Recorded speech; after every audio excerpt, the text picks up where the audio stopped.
Iyi si tubamo yabaswe n'itabi n'urumogi. Kuri iyo mpamvu rero twafashe maneko wacu twizera kurusha abandi bose mu kigo, turangije tumwohereza mu kazi kugira ngo adukusanyirize amakuru y'ibyaha bijyanye n'itabi. Muri iyo mpamvu rero twafashe maneko wacu dutuma ahantu hakomeye kurusha ahandi hose, tumwoherereza kuri iyi mission. Ubu turagira ngo dufate abanywa itabi n'ibindi bisa nkabyo. Ubu aba bantu bacuruza itabi n'urumogi bazengereje leta.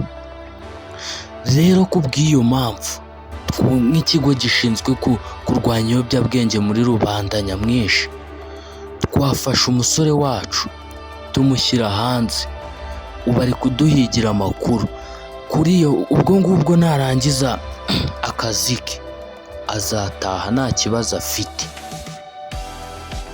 Umusore wacu agiye kuduhigira amakuru ku neza no ku nabi, kandi azaduha amakuru ahagije. Turamwizera cyane.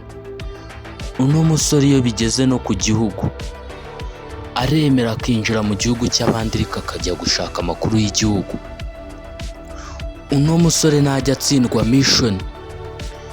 Uno musore arangwaho gukorana umwete. Reka tujye mu gikorwa.